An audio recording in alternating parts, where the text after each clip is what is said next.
ఈ సంఘటన కోసం మాట్లాడాలంటేనే చాలా బాధేస్తుంది. గుండె బరువెక్కువైపోయింది. కానీ రాయిలా చేసుకొని మాట్లాడాలని డిసైడ్ అయ్యాను. ఎందుకంటే ఈ వీడియోలోని ఈ తల్లి పడే వేదన మరో తల్లి పడకూడదనే కోరుకుంటున్నానండి. వీడియోలో కనిపిస్తున్న ఆ కామాంధుడు 7 ఏళ్ల పాప జీవితాన్ని, అభం శుభం తెలియని పాప జీవితాన్ని చిదిమేశాడు.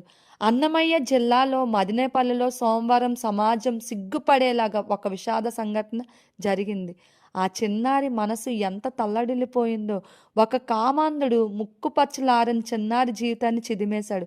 ఆ పాపకు సొంత జిల్లాలో, సొంత ఊర్లో, సొంత వీధిలో, పక్క ఇంట్లో కూడా సేఫ్టీ లేదు.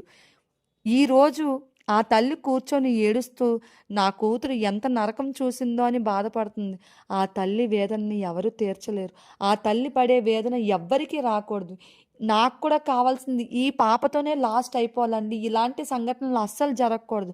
అభం శుభం తెలియని ఒక చిన్నారి జీవితాన్ని ఒక కామాంధుడు అతి క్రూరంగా చిదిమేశాడు.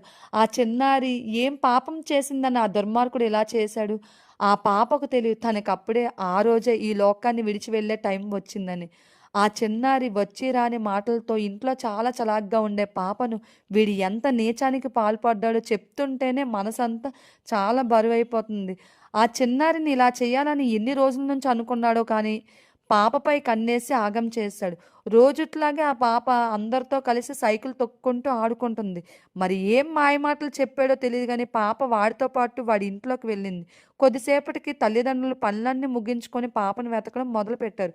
పాప కనిపించకపోయేసరికి పోలీస్ స్టేషన్‌కి వెళ్లి కంప్లెయింట్ ఇచ్చారు. మిస్సింగ్ కంప్లెయింట్ అని పోలీస్ స్టేషన్‌లో కేసు నమోదు చేసుకున్నారు.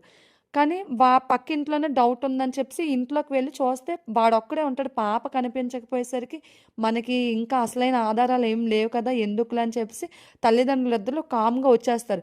కానీ సీసీటీవీ ఫుటేజ్ క్లియర్‌గా వాడితోనే పాప వెళ్ళిందని పోలీసులు దాన్ని కన్ఫర్మ్ చేసి వాడిని పట్టుకుంటారన్నమాట.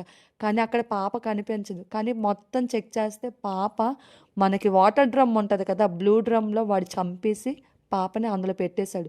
ఆ పాపని పోస్ట్‌మార్టం చేయించడానికి పంపిస్తే రిపోర్ట్స్‌లో ఆ పాపని ఆ కిరాతకుడు అతి క్రూరంగా అత్యాచారం చేసి చంపేశాడని ఉందన్నమాట.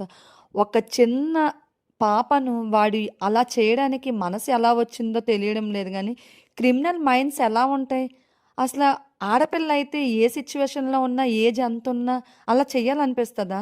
అసలు ఆ అమ్మాయి వయసు కూడా లెక్క చేయకుండా వెళ్ళి అలా చేస్తున్నారంటే అది సైకో మెంటాలిటీ అని అర్థమవుతుంది.